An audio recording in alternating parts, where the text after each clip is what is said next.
Good afternoon, colleagues. Thank you so much for joining us for this webinar that is celebrating and learning from women waste pickers during South Africa's Women's Month.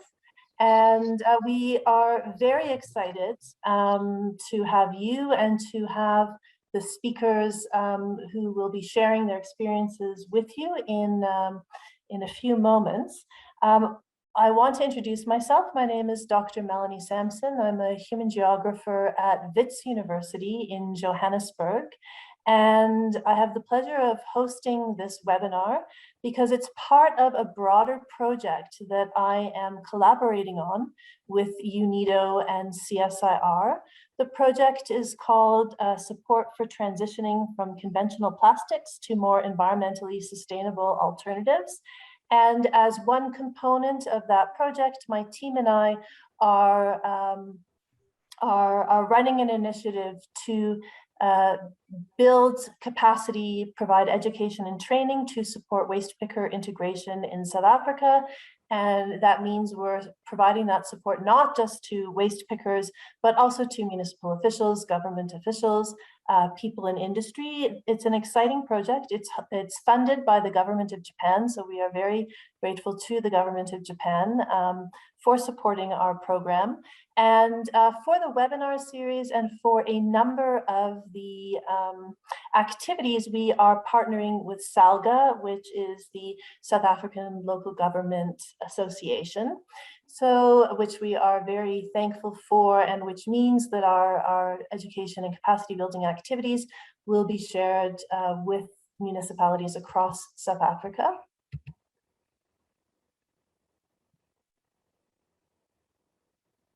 Apologies.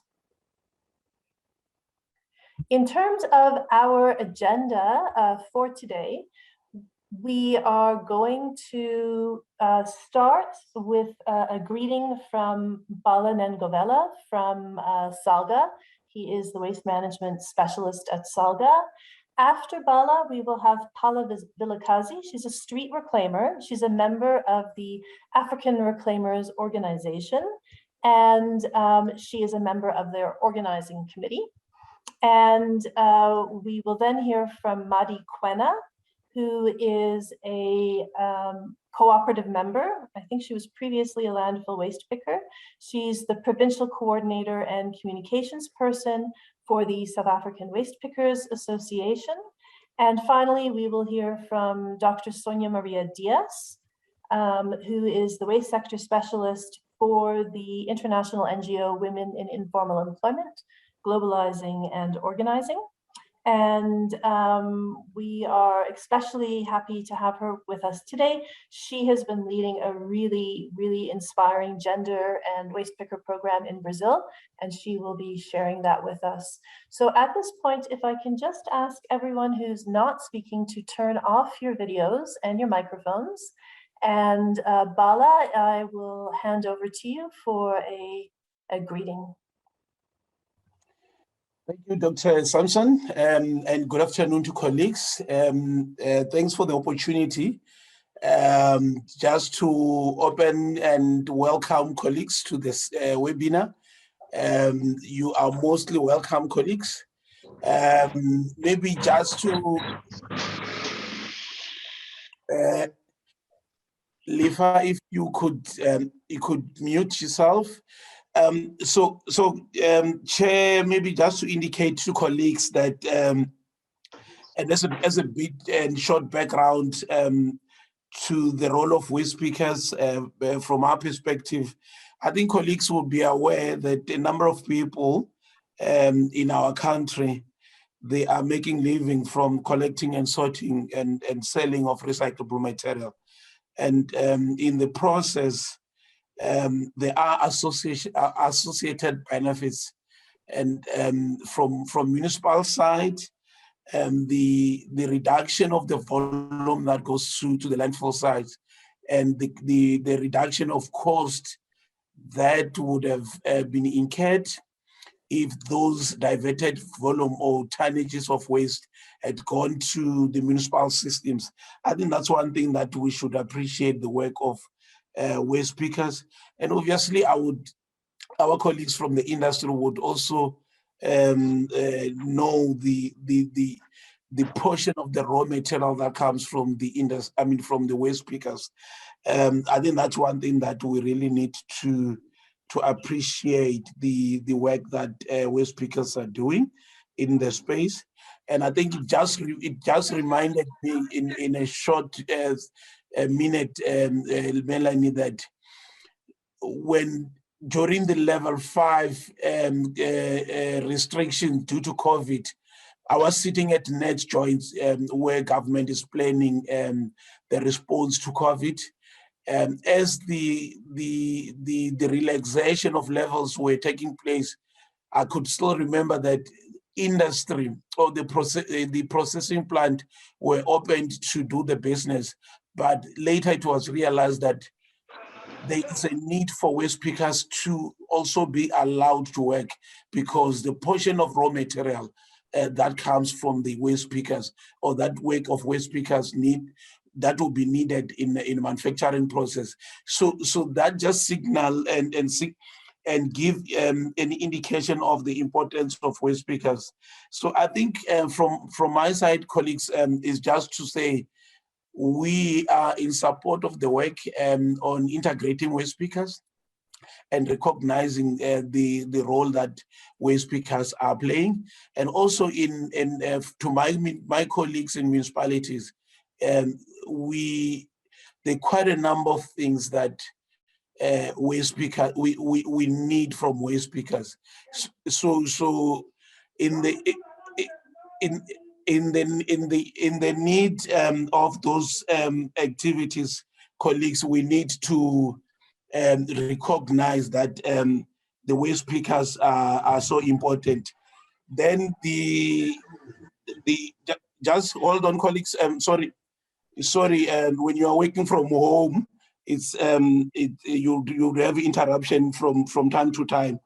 Then what I was saying, colleagues, is that as SALGA, we need to we recognize, and we are working with vets and other colleagues in terms of assisting our municipal officials who needs to play a role in regard to the integration of waste pickers. I would leave it at that, Melanie and colleagues. So thank you so much, and colleagues are welcome. Many thanks, Paula, for those opening words and for locating the discussions today within the broader contributions of waste pickers to the recycling economy and our municipalities. Paula, I realized both you and I had our videos off. Do you want to turn your video on just for a moment so that people can see you? Great, thank you so much. So again, that's Paula Ngovela from the South African Local Government Association. And now I would like to invite Paula Villagazi from the African Reclaimers Organization, who is a street reclaimer and member of the ERA organizing team, to share her thoughts and insights with us. Paula, if you could turn on your video so that people can see you, that would be wonderful.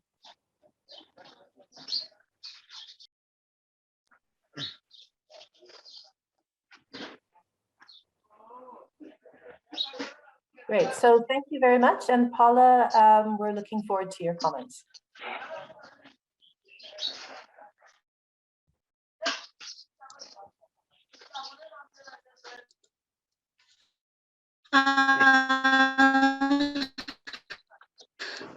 Good afternoon, ladies and gentlemen. Thank you for joining today's webinar.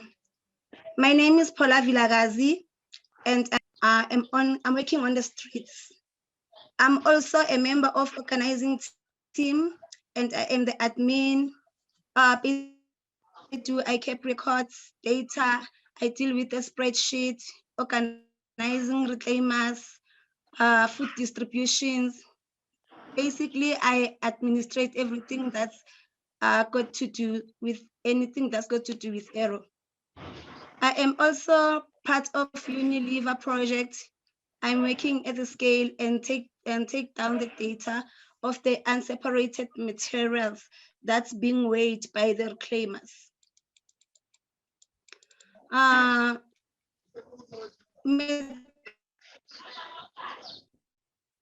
Yes. Mm,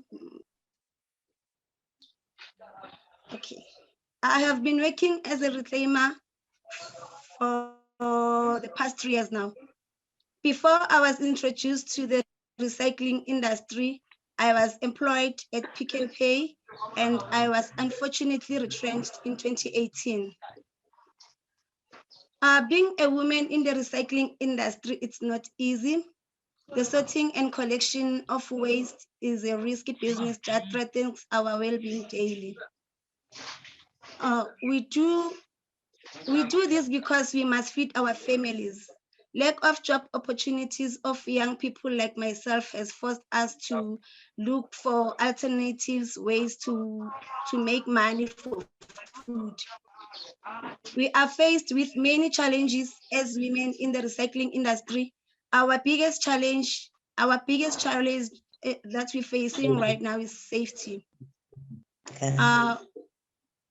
We often leave our homes around 3 a.m. to sort out and collect materials, and usually walk a long distance in the dark to collect recyclables.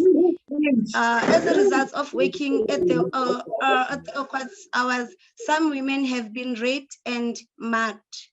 All the older women are at higher risk of injuries as they are not able to walk as fast as us or carry heavy collection bags. We don't access, and another challenge is that we do come across, we don't have access to toilets as we are charged to rent to use public toilets. Even worse, we sometimes denied access as we are considered that we are dirty, troublesome, troublemaker. This leave us with no choice, with no choice but to use nearby bushes, which exposes us to other contaminants and puts our lives at risk.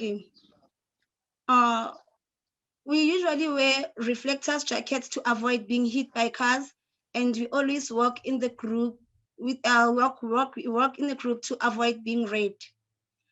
And our pride and dignity as women is affected. We are being called names like scavengers and mad women. We are often bullied by residents and experience social stigma on a daily basis because we are not legally recognized by municipality as workers. We continue to face issues of poor working conditions, lack social protection, and gender inequality.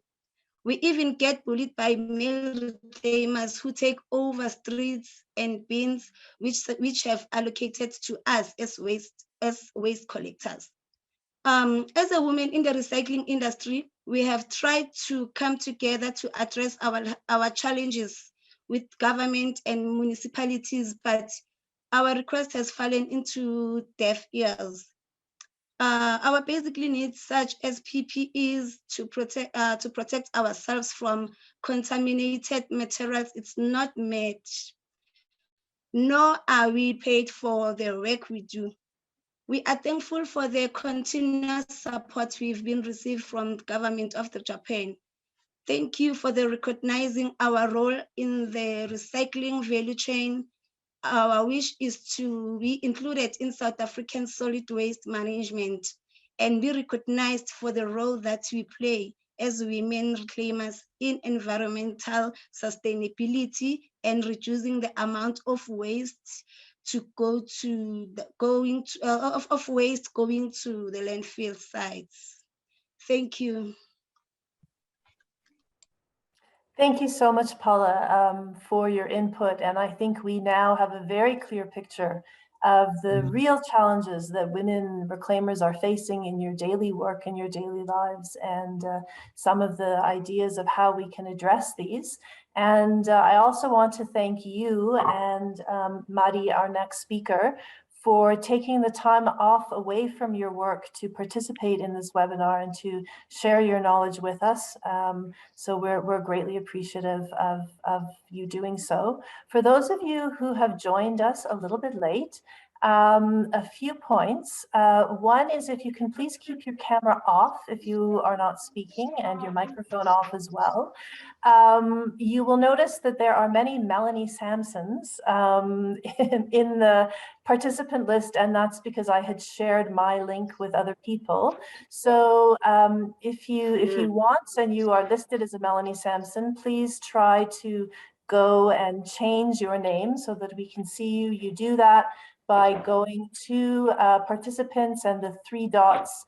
If you go to yourself and the three dots beside your picture, your name, then you can change your name. But otherwise, when people speak, they can introduce themselves. So now I would like to introduce Mari Kwena. As I mentioned, she is a member and a leader of the South African Waste Pickers Association. And she is also a key member in a cooperative. And Mari has prepared a presentation, which I will share. Mari, if you just want to turn on your screen so that people can see you before I start sharing my screen with your presentation.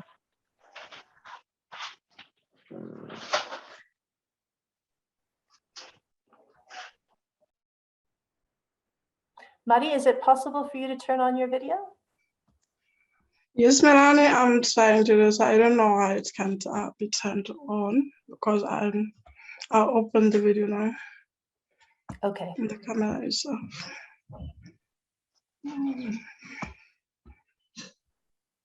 Oh, I think I got the problem with the camera. Okay. Okay. Thanks so much, Mari. So I'm going to share your presentation. And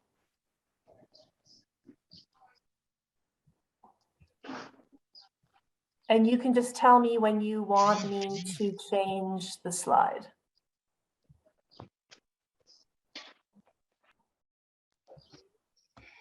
Can you see the presentation, Mari? Yes, Melanie, thank you very much. Our program director, distinguished guests, ladies and gentlemen, good afternoon. My name is Mari Kwena.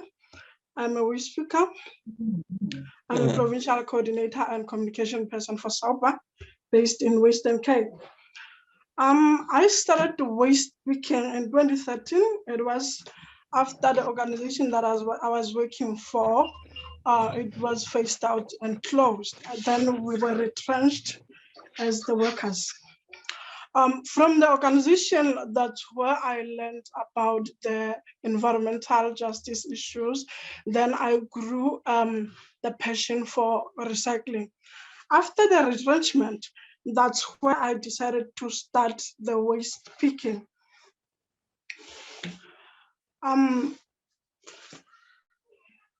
Because I didn't have any income and I had family to support, that's where I decided, okay, I need to do something for me to keep my family sustained. My colleagues, let me share the statistic with you. About 66% of waste pickers at the landfills, streets, MRFs are women in an average age of 45 years. The majority of these women didn't reach their matric and they are not employable in the formal sector. Many women became the waste pickers to support their families as much as I did. The challenges that the women of female waste pickers are facing is perception that females cannot carry or handle the weighing bales of solid waste because people think that we don't have power or we can't, handle something heavy. And the misperception that the informal waste sector is for male dominated, which is not true. Because now, if we can look around at the waste pickers corporations and the associations, you'll find out that most waste pickers are female or women. Another point is buyback centers and big waste companies are owned by males, and the females or women will get level position at the lower level position, and you know, it's not fair. We need to see ourselves up there. We need to see ourselves that we can own the companies. We can feel that power that we have. Another point is exploitation of females by offering less per product than would be offered to the male. Sometimes you'll find out that when you go sell, some buyback centers look at who is selling. Is it a woman or a male? Sometimes you find out that the women waste speakers are mistreated along the line, and they're reluctant to enter into business agreement with the females from the informal sector. Maybe when someone approaches the project and find out that, okay, it's the female and it's just the informal sector, and think that, I think it won't happen as I expected. Maybe it's because we underestimated the knowledge of female. We don't know. Okay, can go. Okay.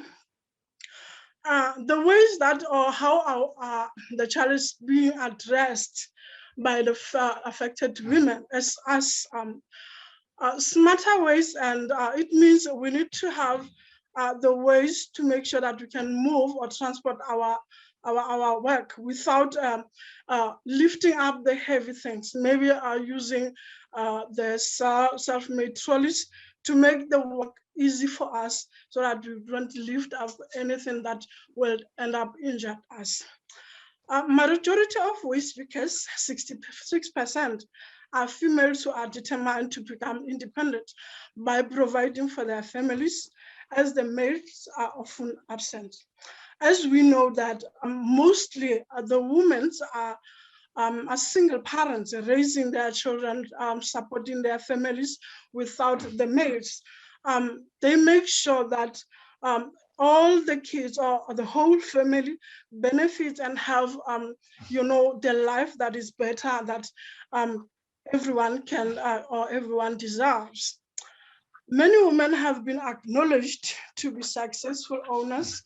This positivity spills over to the informal waste sector, as well as serves as motivation for female waste speakers.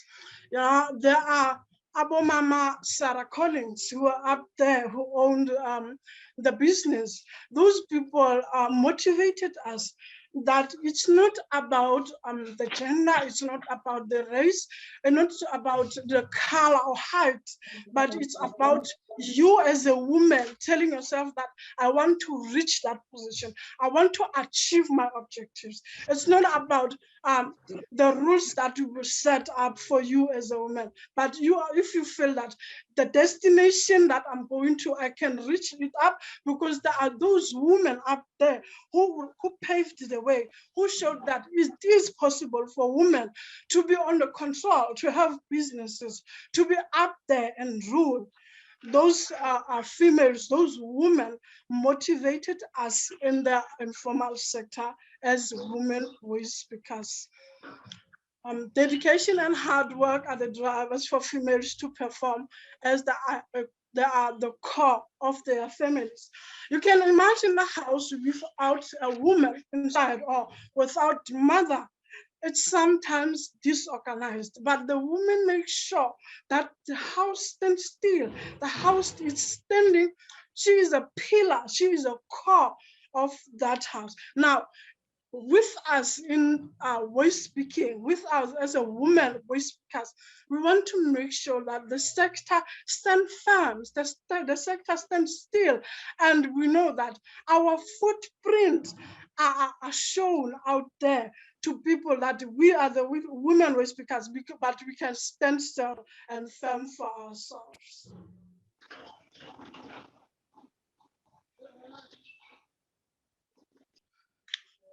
Ways to improve women's voice speakers integration,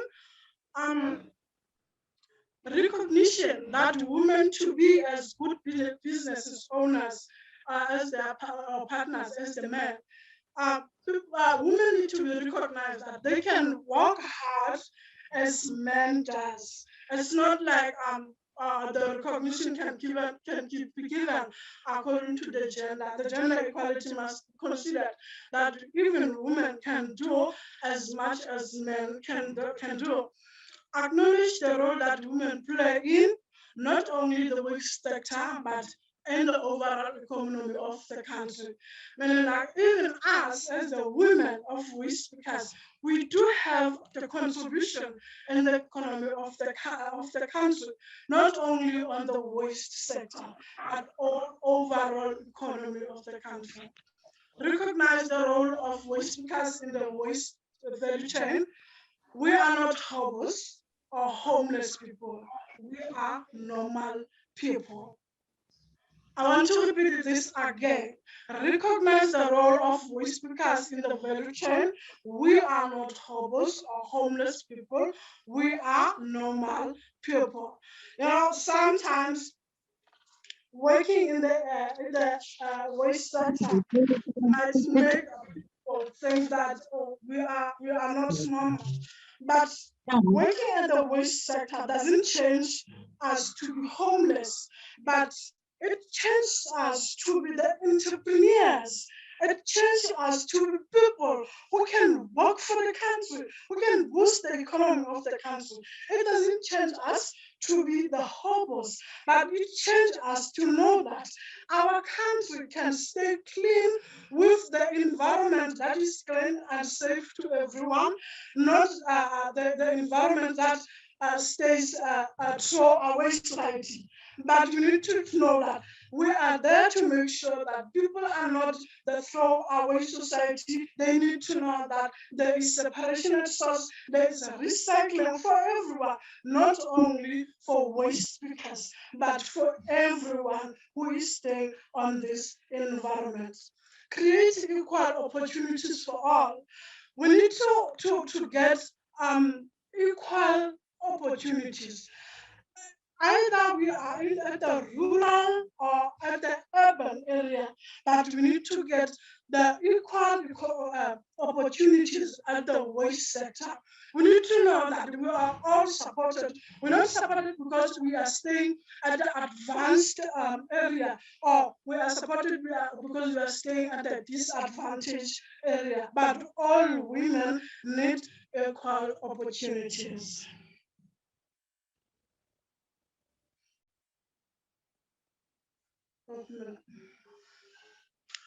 The last or the second last page is just to acknowledge people who made us as women, waste pickers, to be who we are, to help us, to boost us. People like Dragonstein Municipality, who provided the infrastructure, facility, the PPE, the recyclable material. We not go and collect first. We just know.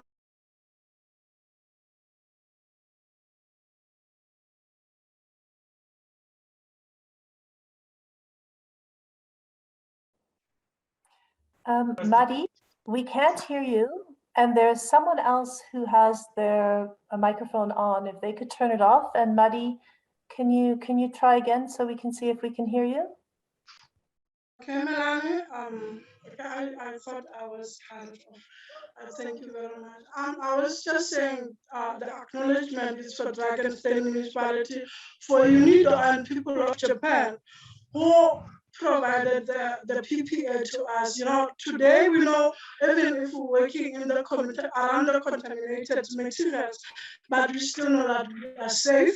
We know that we can't get affected or infected by anything so easily.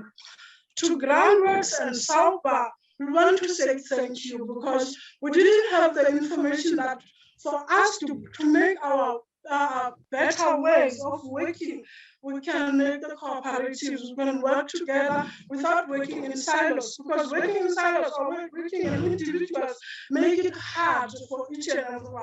But if we work as a cooperative, it makes it easy for all of us. Thank you very much. This is the picture 2019 when we started at the infrastructure in Dragonstein Municipality. Then the 2021 picture, you can see the ladies are happy there. It's after they got the PPE from UBIDO, feeling that they are excited now. They won't be, don't want, even if there will be the risk, but everything will be slowly, not faster as before, especially because we are working during this pandemic. Thank you very much.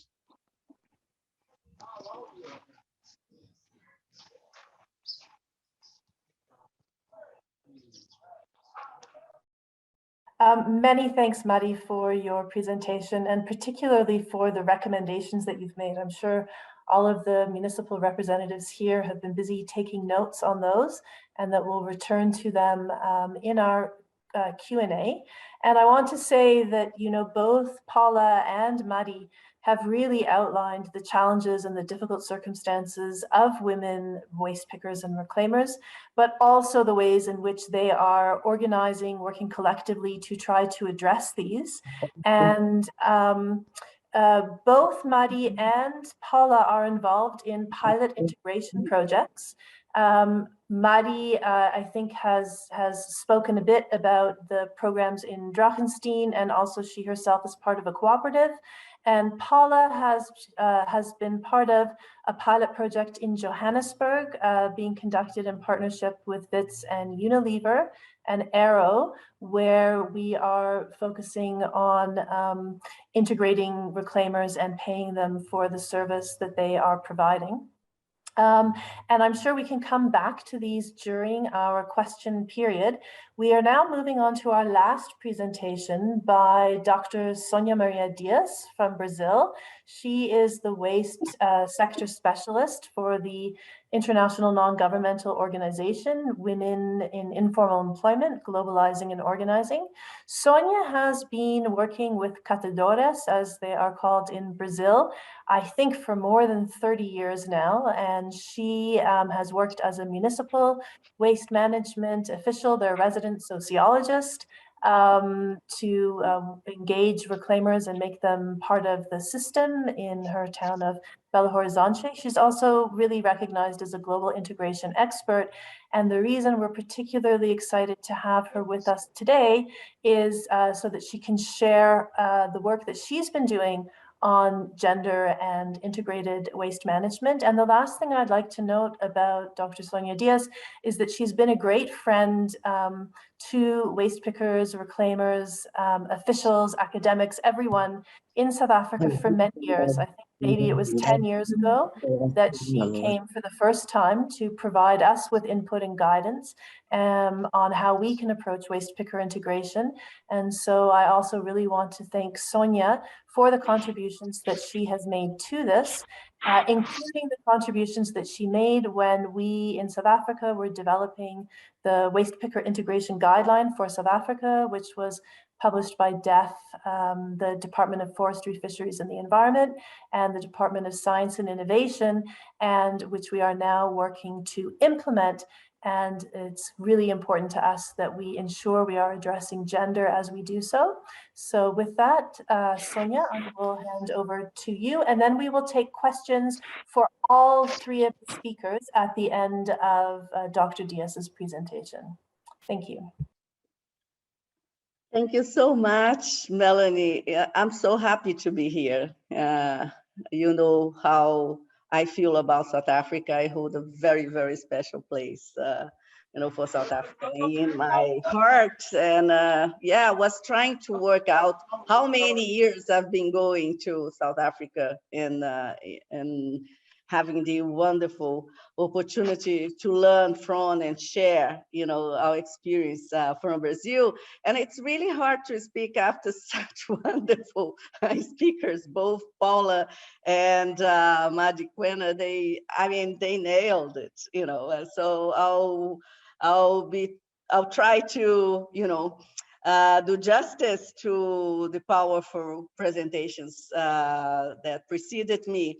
And yeah, my presentation, it's very much about the work that we are doing in Brazil since 2011. But first, I will talk a little bit about WIGO. Maybe there are, people who don't know who we are.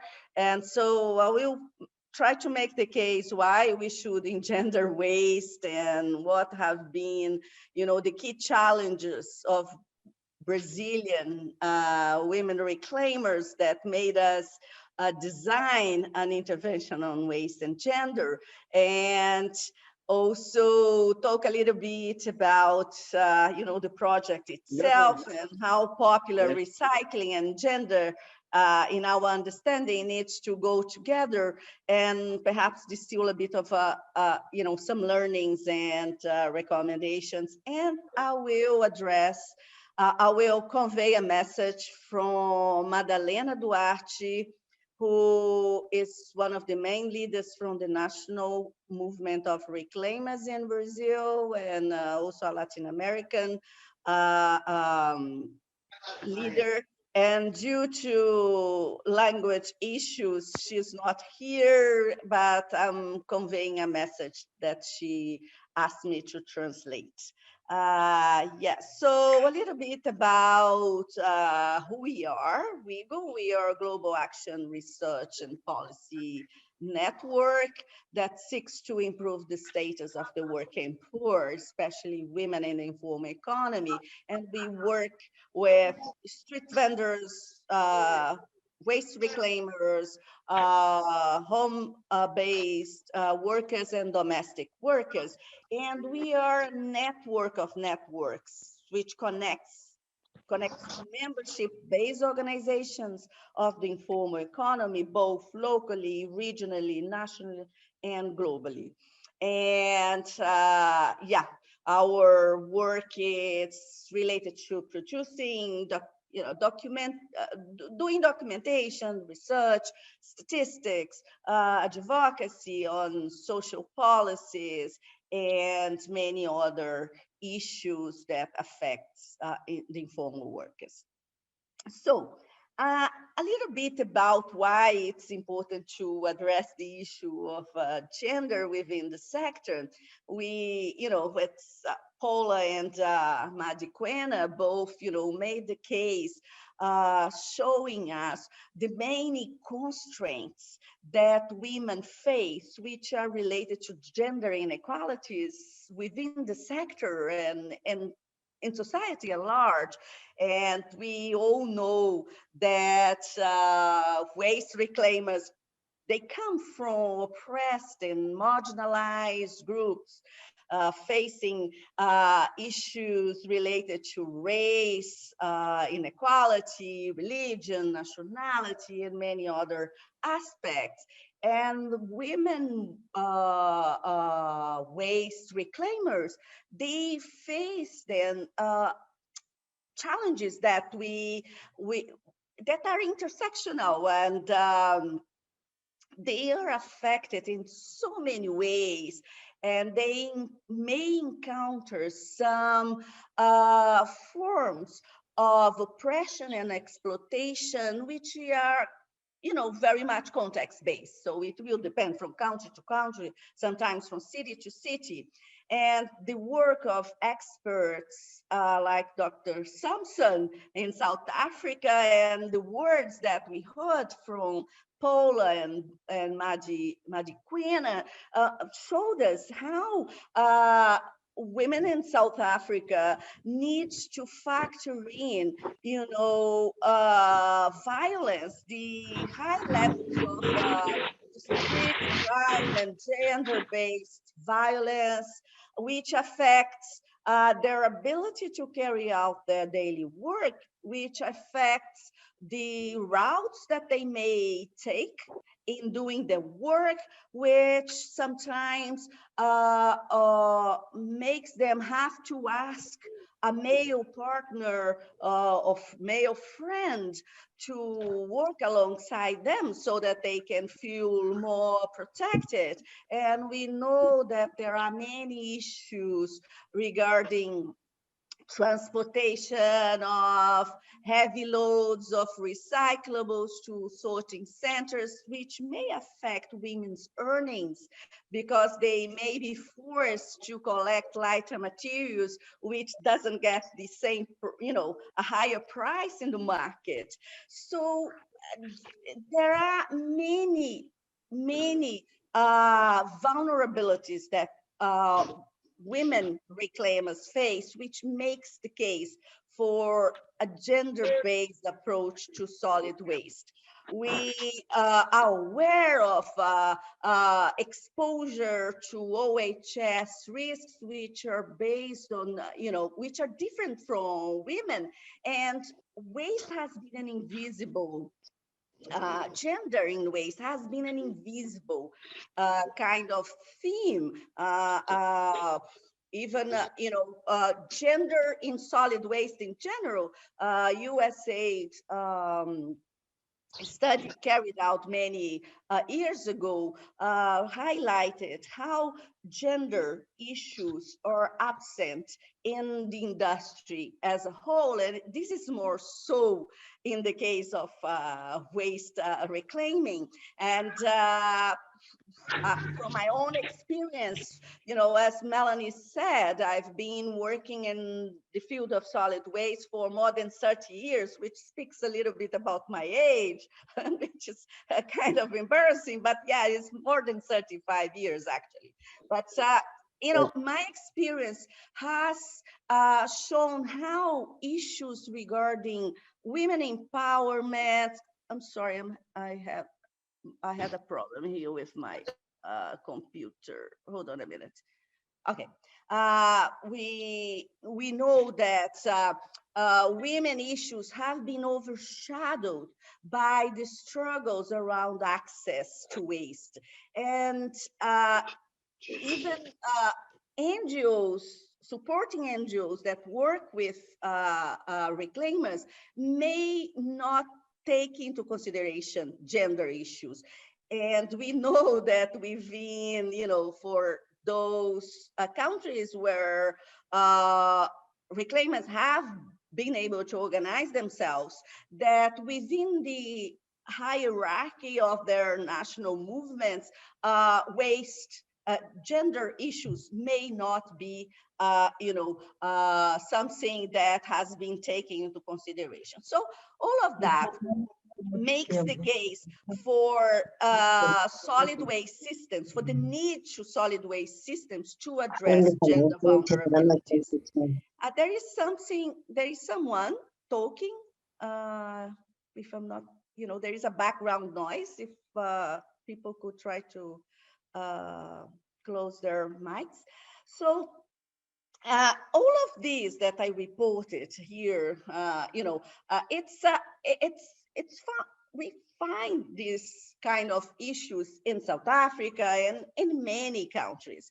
And in Brazil, it was this, the understanding of the gender specificities of waste that led women waste speakers to approach WIGO in 2011 to ask us to help them address gender within the cooperative movement. And we started then some informal talks, which helped us to co-produce us, WIGO, the WIGO people and the academics that I involved when I was working at the university, to co-produce the Gender and Waste project to discuss women empowerment within the movement. And in 2012, we were able to raise funds at WIGO, thanks to our colleague at our ORP, Organization Representation Program, who sided with us, and we were able to start formally the Gender and Waste project with the aim to provide women waste speakers with the tools to work towards equality in their workplace and also in their personal lives, and to strengthen their voices and capacities. And how did we do that? We conducted learning gender workshops in different regions of the state of Minas Gerais, and also involving women from the national movement from other states of Brazil. And we produced academic and popular gender toolkits. We designed a leadership coaching program, and we addressed health and risks by designing a specific project called Cuidar, Care in English, to address health issues. And we started by, bringing in these workshops, the discussion, which was for the very first time, this discussion about what is gender? Why do we need to engender waste? This was the very first time that women waste speakers were exposed to aspects related to the social and political dimension that it's what talking about gender is, the power relationships. Communication. Hello? Sorry, there was some background noise. And we started to discuss how the women perceived the gender inequalities in their life and their work. All of that was done in ways that we were mapping the strategic and practical needs of women waste speakers, so that we were able, by mapping out what were these specific needs, so that we could address different interventions to respond to the pressing needs women had to empower themselves, not only economically, but also symbolically and politically. So a broader understanding of empowerment. And many things were raised by women waste speakers in our workshops, which were related to some of the things that Madi and Paula raised here. The gender division of labor, which sometimes confines women to a certain kind of activities in the sector, and their need to be recognized in terms of the contribution that they can make in decision-making processes. And we started then addressing these practical and strategic needs in many ways, as I had said, with many interventions focused on working on the practical needs, which can build also kind of a more strategic respond to more strategic needs. There were two, at the point that we started this project, there were two main strategic needs. Women needed to be empowered economically, and also they wanted to have a voice in the decision-making of the national movement of reclaimers. So all the practical needs that the interventions were around practical needs were kind of, helping women to lead up to these much more broader aspects of empowerment. And we then, after 6 or 7 years of building capacity through workshops and different intervention projects, we ended up in a process where we were ready, the women that we were working with were ready to draft a gender action plan. And this started in 2019 with different workshops, so that we were drafting, co-producing what would become our gender action plan. But then COVID-19 hit us, and we took this into the online world, and we designed a process which lasted last year during 6 months, in which we managed to finalize, to finish the women gender action plan for 2021 to 2023. And we have actions related to their gender actions for their cooperatives, gender actions within the state, Minas Gerais state chapter of the national movement, actions which are for national, outreach, actions related to engaging women reclaimers that are not part of the cooperative movement, what we call it the independent reclaimers, and also engaging other social movements like the MST, the Landless Movement of Brazil. And we have actions that are related to, we call it them formative actions. It's building knowledge of this women working group or committee. And so all of this work is set within a framework of the kind of work that we do here in Brazil as engaged scholars. We are both, our team here, we are researchers, myself and Anna, my colleague, but we are engaged researchers. And in the sense, we are doing all our documentation research projects as an intervention project, and also having as a principle to contribute to advance what the waste reclaimers of Brazil call the popular recycling. An advancement of the reclaimers in the recycling value chain so that they can gradually manage to aggregate value to collection and sorting activities and move up the chain. And for that, we have some pillars for the popular recycling: organizing internal democracy at the organizations, to build capacity of male and female waste speakers, to raise women's empowerment. And here I state, the fact that this is a cooperative movement doesn't make gender and women empowerment something that is a given, because this is very much overshadowed usually, but we have made a lot of progress over these last 10 years or so that we are raising gender in a more comprehensive way. And the popular recycling pillar also, of course, is the issue about nothing for us without us. Reclaimers need to be present and have a say in policy dialogues and participatory platforms.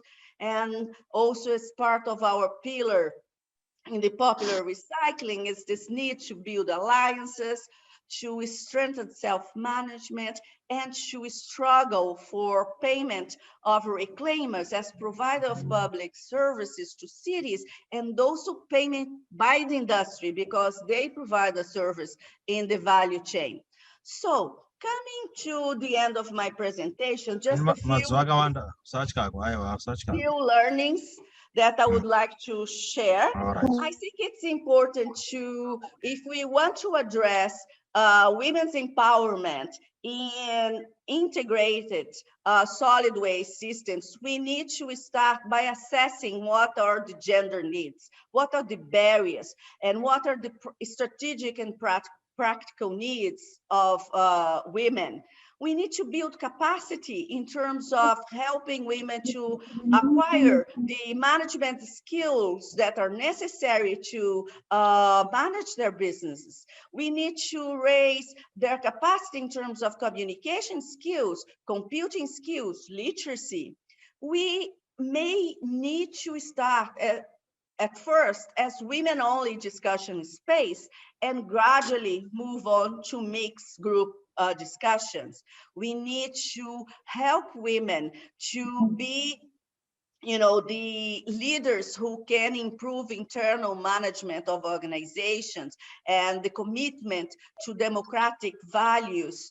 And we need to have a specific technical skills development so that women can be good providers of services when they are hired by municipalities, because the municipalities will rightly want that the services is provided in good standards. We need to be aware of the connections with the solidarity economy networks, because these solidarity economy networks help waste speakers in general and women in particular to build alliances that can strengthen them. And it's important to have a women's committees, and in our experience this has proven to be something important. So here is a word from Madalena Duarte, who asked me to convey her message to you all. And she says, gender issues were completely invisible in the past at the cooperative movement. For instance, we were most often involved as observers in events, not as main agents. Empowering women, however, has enabled us to advocate for adequate public policies and for social justice within and outside the movement of reclaimers. We realized the need to organize ourselves as women leaders and build our capacity in order to be heard. I want women reclaimers in South Africa to know that we Brazilians are here for them. We are sisters. Count on us. So to conclude, I want to say that in addressing gender issues, we need to be aware of a number of issues that women face, which are related to violence, to the lack of childcare, and these are issues that need to be addressed by the state at different levels. There is a role that governments can play in addressing the needs regarding public services that women need in order to be empowered economically. We also need to address issues regarding infrastructure with sorting facilities that are sensitive to gender needs. We need to address issues regarding safety in public spaces.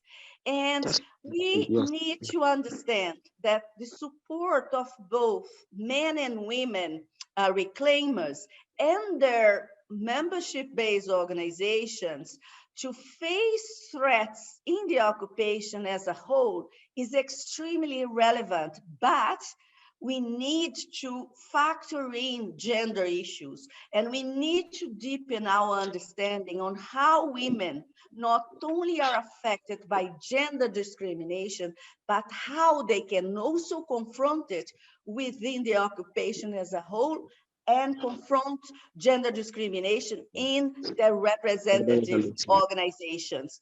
So I leave you with that, and I'm sorry if I take too long. Thank you very much for the opportunity to listen and to share.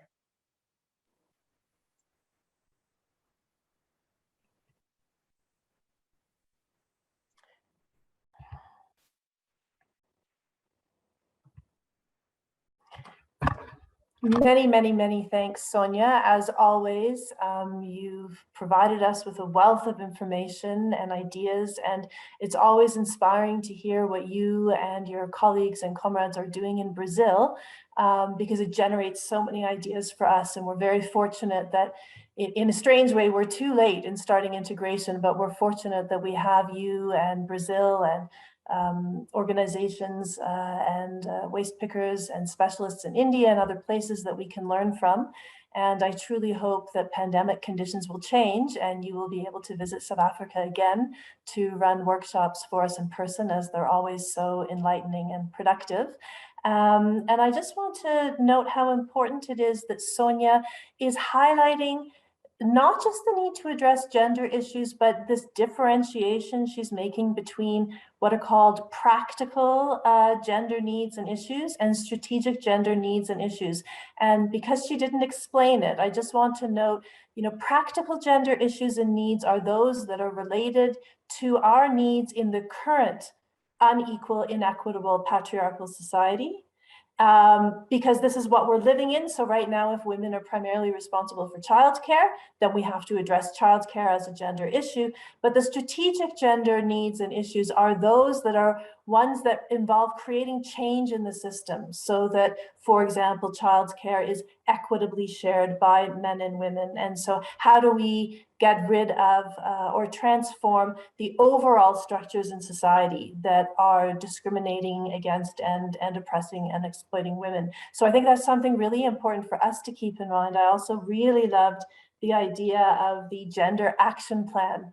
And perhaps that's something that we can start working on in South Africa.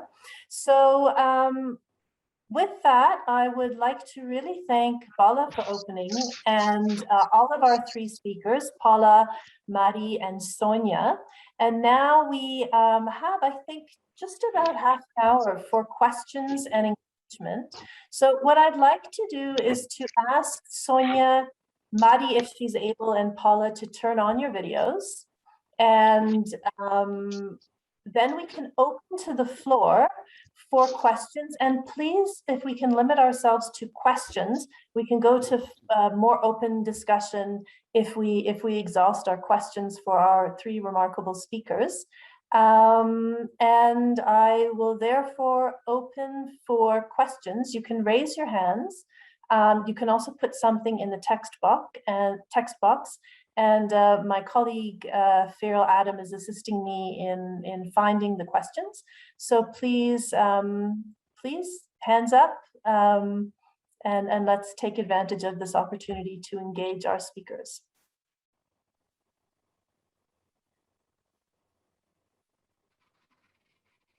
Okay, there's a question coming up in the box. How do the speakers see digital apps or models being helpful in the future?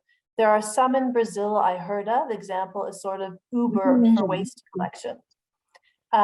So I think we're going to take, for the speakers, we're going to take three questions. So if you can take notes on the questions, and then we'll get you to answer. So the first question to note down is about digital apps or models. Would these be useful for waste pickers, reclaimers in South Africa? And what can we learn from Brazil? I see another hand from Dr. Naveen Narayan. If you can ask your question. Yeah. And perhaps if people can introduce yourselves before you ask your question. Yeah, thanks a lot, Melanie. And I'm from India. My name is Naveen Narayan. Because I'm absolutely trying to work with that. Are you able to listen? Voice is coming properly? Sorry, there are people who are occasionally turning on their mics and distracting us. So please make sure if you're not speaking that your microphone is off. Thank you. Please continue.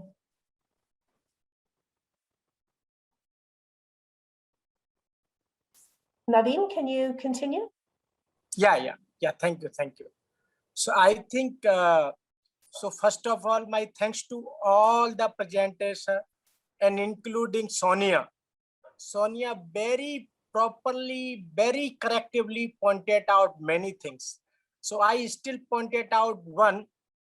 She pointed out that gender vulnerability has largely been an invisible issue on the both front, academic studies as well as the issues those who are addressing that. In India, absolutely situation is almost the same, but in the social dynamics and social structure, the issue is much deep, chronic, and notable. So what is your understanding how we can address this kind of issues in India? So give some tips that will be helpful to me. Thanks a lot. Yeah. Thank you so much, Naveen. I'm going to add one more question from the box. The next one that I had was what assistance have you received from municipalities? I assume that that has been directed to Paula and Madi. So now No, Melanie, it's for Sonia. it was Sonia. It was addressed, the question was addressed for Sonia. Okay, so we have two questions. We have Hello, two questions everyone. for Sonia then. Okay, Sonia, please go ahead. Okay, thank you. Let me see if I got all the questions. I think the first one was related to digital apps. And well, at WeGo at large, we are very concerned about digital apps, startups, because of the many threats that they pose for waste speakers' livelihoods. Usually they mean competition for reclaimers. But in Brazil, we have a good experience in one app that is called Cataqui. Cataqui was designed by an NGO that it's a partner, it's a WeGo partner. I sit on their board, advisory board, and the NGO is the Pink My Carroça, and Cataqui is a different kind of app, and I wouldn't call it Uber, because when I call it Uber, I'm associating a negative meaning, so I would not call Cataqui a Uber. Although they are not Uber, they still not workers owned in the sense WeGo would call a workers owned. But because they are, the way they are managed, they really create opportunities for it's only for individual waste collectors, waste reclaimers who are proved to be waste reclaimers, other than kind of a micro entrepreneur. The app is designed for this individual, in what we call it independent waste reclaimers, those that are not organized into cooperatives. And also the app connects cooperatives to people who want to dispose of their recyclables. And we are part, they have, although the app itself doesn't have workers owned, but there is a board. I belong to a board, and so other people, and we are the ones who are trying to help Cataqui to make some advancements in their governance structure, so that we can claim that they're working on. So this is a good experience. I can send links to those who want to have details about Cataqui, but I don't know any other app anywhere else which I would compare to Cataqui. Okay. I think one question was around assistance from municipalities. Yes, the whole process. I was, if I can date back to when I was a municipal officer, Brazil, we started to provide support from local governments to reclaimers back in the early 90s. My municipality, for instance, we started, we contracted cooperatives since 1993. And this program is still on, so it's more than 20-something years in place. This is one example, but there are many other examples in Brazil where municipalities contract cooperatives. It doesn't mean that all municipalities in Brazil do so. Our law, Brazilian national policy, approved in 2010, states that selective collection, segregation at source programs should be done by integrating reclaimers as cooperatives. But this doesn't mean that all municipalities do so, because as we all know, one thing is to have laws, legal framework, they might be inclusive, but the other thing is implementing, ensuring in full implementation of these frameworks. But yes, we do in talking about particularly my city, we have a, I think it's the longest partnership between a government and cooperatives. And yeah, there are many other examples. I can send links for those interested. You can write to me and I send links with information for other municipalities in Brazil. I think there was a question around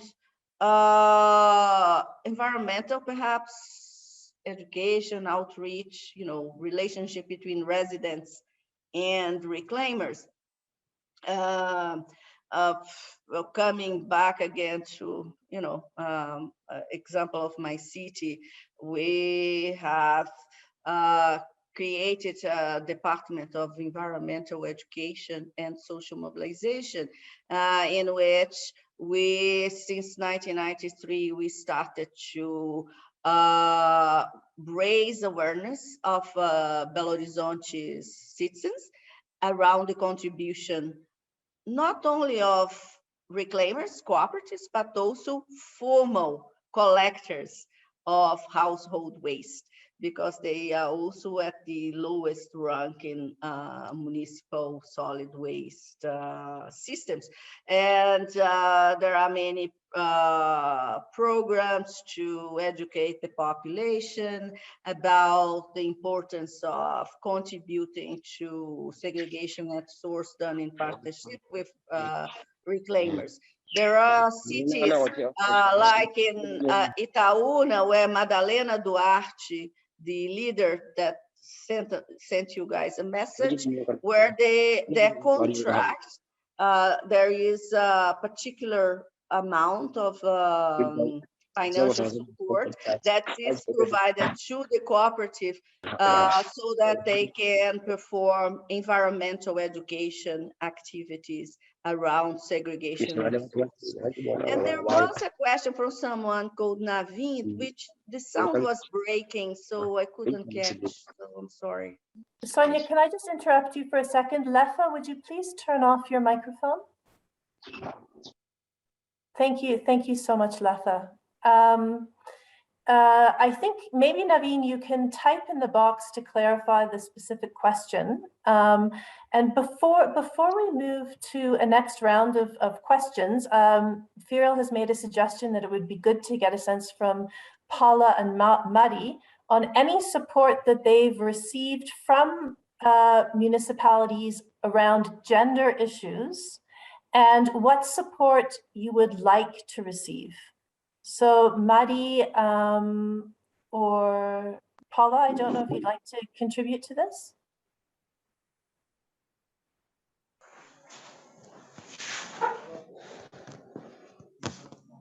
Okay. Well, ahead, Paula. According to me, I think, can you hear me? Yes, we can hear you. Okay, well, according to me, the assistance that we need from municipality, firstly, it will be finance. And then secondly, it will be a transportation for the women that are older than us, who have to work a long way, a long distance from their places, from their home to their collecting places, and then coming back with their collected bags to their homes. So I think transportation will definitely do. Thank you. Thank you very much, Paula. Mari, is there anything you'd like to add? Hi, it's Melanie speaking from Western Cape. Apologies, we're not allowing other people to speak yet. I'm just asking Mari if she would like to respond to the question. We'll come to the other questions later. Mari? Yes, I'm okay. Thank you, Melanie, for another chance to talk. Yes, I would like our municipality to how can I put it? The support of maybe capacity building. How do you protect yourself? Because it's like it's safe for gender based, if I heard correctly. How can we empower ourselves? How can municipality help us to be empowered? The capacity building, like I think those things can help us. I don't know if I had the question correctly because there was some disturbance. Thank you very much. Wonderful. Thank you so much, Mari. Before I move to the next questions, people have been asking if we can share the presentations. Yes, we can. And that's why it's really important that you officially register for the webinar. So if you haven't officially registered and you've just joined us, perhaps one of my colleagues can put the link to register in the chat box, and please do so, because then we can share the results of this webinar, but we can also invite you to future ones as well. It's wonderful to see all of the questions in the chat box. So we'll have to try to move through all of them. I believe the next question was from Alison Davison from Cape Town. I'm not sure if this is your question, Alison, because they've been sent to me mixed up with each other. Alison, would you like to state your question? Sure, Melanie, I can.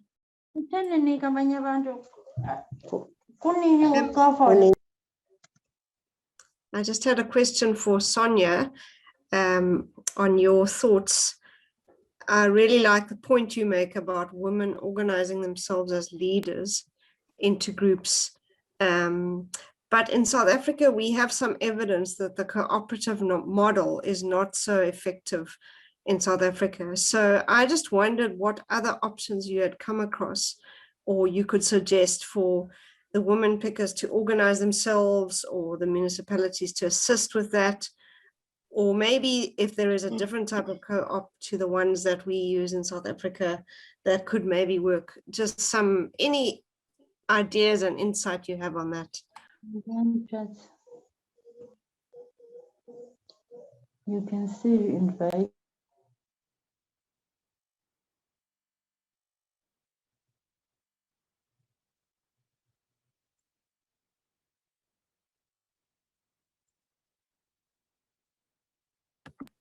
Melanie, you're on mute. Apologies. I'm just going through the next set of questions. And there was a similar question, Sonia, just about how women organized in Brazil to get recognized. And so maybe if you can answer those questions, and then we'll I'll gather the next round of questions. You mean the question about cooperatives and the difficulty of in South Africa around the cooperative model? And sorry, I was replying to someone on the chat.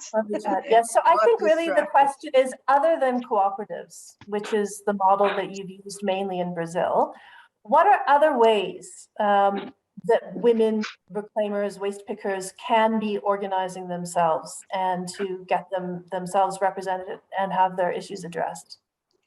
Well, my own experience, it's very biased in the sense that, you know, I've been an advocate, activist, and researcher around cooperatives because this is the prevailing model in my country.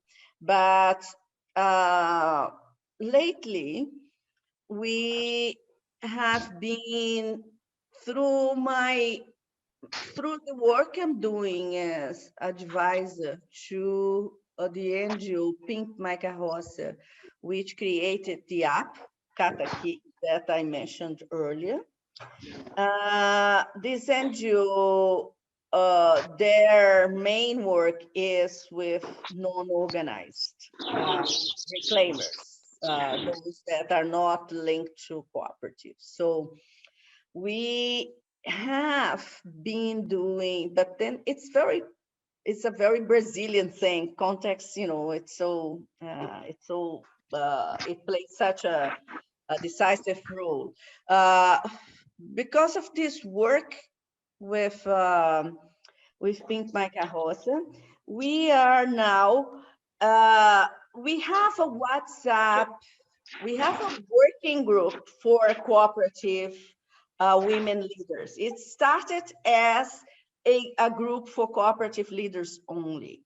But because we are more and more engaging with working with non-organized, we opened the working group. It's a kind of working committee, but it functions as WhatsApp because now it's how we all function, right? We opened up for some women leaders from, non-organized who are now part of this group. We had a process of capacity building that WIGO led, which started early in the year, which is a WhatsApp capacity building on COVID and movement building principles. So that's why we now have some kind of our outreach is broader with independent, non-organized workers because of this capacity building, all done through WhatsApp groups. So we are now using the WhatsApp platform as a means for communication and engagement. So we have larger WhatsApp groups. We have more than 200 people or so, and we have the Women WhatsApp Working Group, now composed of women from cooperatives that are historical participants in the Gender and Waste Project, plus the non-organized, those who work independently. So this is, I know it's a very Brazilian way how we're doing our work, but I would perhaps, if I may risk doing a generalization, take the opportunity of this moment that we are living where we all doing virtual work and try to form a small group. It's what we say in a video that I shared with Melanie, which she may share with you guys through email or whatever. We, at the end of the video, we kind of give a, so to speak, recipe. What we did, start small, start with, if you start with 5 or 10 women in a WhatsApp group, it's something. So you build that desire to be part of this process. This is the first thing. People need to be committed. They really need some passion. And then you'll see that eventually each woman will bring another woman on to the process. This is how we started doing this gender and waste work. Thank you so much, Sonia.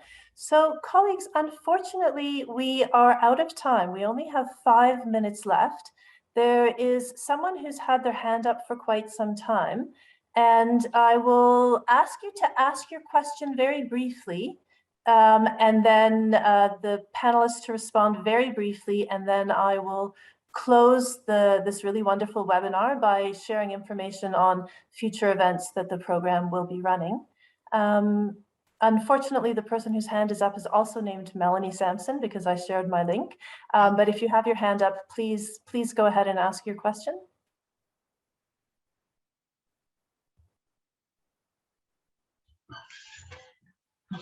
Hi, my name is Manto Mukwena. Hi, Manto. Can you hear me? Yeah. Yes, we can hear you. It's not a question, it's a comment. I don't know. Yeah. Please go ahead. I think municipality must donate the transport for waste pickers. Even here at Val, we are struggling. We are struggling with transport, toilets, we can't do anything. And one more other thing is that the land. We are struggling about the land.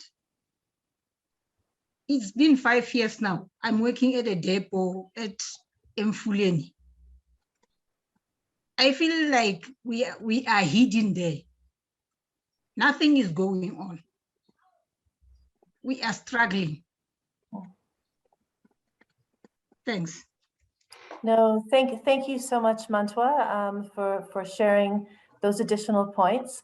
I am so sorry that we won't be able to get through all of the questions, but I would really love to thank our speakers for helping to really, I think, launch this conversation in South Africa. The national guideline has a page, I think, on women, but we're only just scratching the surface. So I think this is a rather historic webinar that so many people are engaging and interested in the topic, and we have to look now at how we will move forward.